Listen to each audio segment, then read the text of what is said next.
یوم شہادت ہے سرکار حضرت زید ابن علی ابن الحسین اور ابن علی مولا سید الساجدین کے بیٹے جناب زید کا یوم شہادت، اور میں چاہوں گا کہ ایسے موضوعات جس پہ ممبر پہ کم گفتگو ہوئی ہے ان شخصیات کی معرفت کے بارے میں تذکرہ کیا جائے تاکہ ان کی بات ہو سکے۔ میں نے آپ کے سامنے اللہ کے قرآن سے سورہ مبارک الانعام سے آیہ کریمہ تلاوت کی، جس میں خداوند متعال یہ ارشاد فرما رہا ہے کہ ہم نے ابراہیم کی ذریت میں سے چن لیا تھا۔ خدا نے حضرت ابراہیم کے لیے یہ لفظ قرآن میں واضح کہہ دیا تھا۔ جب حضرت ابراہیم نے اپنے امتحان کو کامیاب کیا تو خدا نے کہا ابراہیم انی جاعلک للناس اماما، اب ہم تمہیں انسانوں کا امام بنانے والے ہیں۔ حضرت ابراہیم کے پاس پہلے عہدہ موجود تھا، وہ اللہ کے نبی تھے اور اللہ کے نبی کے ساتھ ساتھ اللہ کے خلیل بھی تھے۔ خلیل کہتے ہیں دوست کو، لیکن خلیل اور حبیب میں فرق ہوتا ہے۔ خلیل بھی دوست ہوتا ہے، حبیب بھی دوست ہوتا ہے۔ جس سے محبت کی جائے اور جو کر رہا ہو وہ خلیل ہوتا ہے، اور جس سے محبت کی جائے وہ اس سے محبت کرے وہ حبیب ہوتا ہے۔ حضرت ابراہیم خلیل پروردگار بھی ہیں اور حضرت ابراہیم نبی اللہ بھی ہیں، لیکن اللہ نے خلیل کا عہدہ دینے کے بعد، نبی کا عہدہ دینے کے بعد پھر کہا ابراہیم اب ہم تمہیں امام بنانے لگے۔ اس کا مطلب ہے کہ قرآن کی نظر میں امامت نبوت سے بڑے عہدے کا نام، ورنہ جس کے پاس پہلے ہی بڑا عہدہ ہو وہ اس سے بڑے عہدے کا تو تقاضا کر سکتا ہے، چھوٹے عہدے کا تقاضا نہیں کر سکتا۔ خدا کہتا ہے ابراہیم اب ہم تمہیں انسانوں کا امام بنانے لگے۔ جو ہی اللہ نے ابراہیم کے لیے امامت کا اعلان کیا تو روح خلیل جو ہے وہ مسرت سے جھوم اٹھی اور حضرت ابراہیم نے فوراً اللہ سے دعا کی، میرے مالک یہ جو امامت تو مجھے دے رہا ہے، کالا ومن ذریتی، کیا یہ میری اولاد میں بھی جائے گی، کیا میری ذریت میں بھی امامت جائے گی؟ خدا نے کہا وعدہ تو ہے لیکن لا ینال عہد الظالمین، یہ عہد ظالموں کے ساتھ نہیں ہے، یہ وعدہ ظالموں کے ساتھ نہیں ہے، یہ عہدہ میں ظالموں کو نہیں دوں گا۔ اس کا مطلب ہے کہ قرآن نے منصب امامت کے تقاضے بیان کر دیے ہیں۔ خدا نے کہا کہ امامت وہ عہدہ ہے جو نبوت کے بعد ملتا ہے، جو خلت کے بعد ملتا ہے، جو امتحان دینے کے بعد ملتا ہے، اور پھر خدا نے قرآن میں بتا دیا کہ امام بندے نہیں بناتے، انی جاعلک للناس اماما، بے شک اللہ امام بناتا ہے۔ اور جب خدا امام بنا دیتا ہے تو خدا نے ابراہیم سے کہا تھا ومن ذریتی، میں تیری ذریت میں بھی، تیری نسل میں بھی امامت رکھوں گا۔ اس کا مطلب ہے کہ امام جس کو بھی بنانا ہوگا ہمیں کوئی اعتراض نہیں، جس سے امام بناؤ ہم ماننے کے لیے تیار ہیں، لیکن قرآن نے شرط لگا دی ہے امام جو بھی ہوگا ابراہیم کی نسل میں ہوگا۔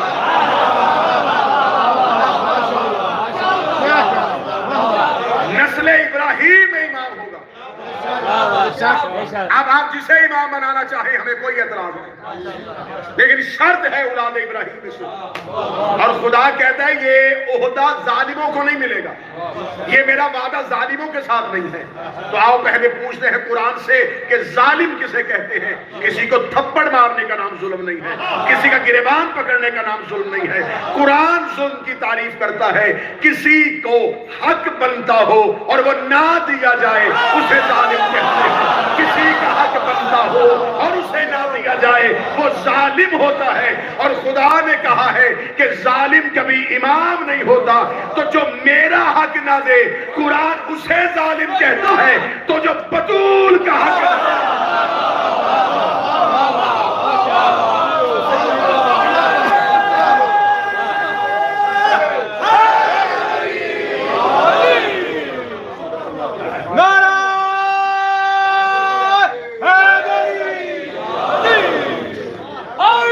بسم اللہ۔ اور خدا کہہ رہا ہے کہ یہ عہدہ ظالموں کو نہیں ملے گا۔ اس کا مطلب ہے کہ ظالم کبھی بھی امام نہیں ہو سکتا۔ اب امام جو بھی ہوگا ذریت ابراہیم میں سے ہو، نسل ابراہیم میں سے ہو۔ یہی وجہ ہے کہ امامت نسل ابراہیم میں آئی، اور میں نے سورہ مبارک الانعام سے آپ کے سامنے آیا کریمہ پڑھی۔ خدا کہتا ہے اور نام لے لے کے خدا بتا رہا ہے کہ ہم نے ابراہیم کی نسل سے کسے کسے امام بنایا۔ ہم نے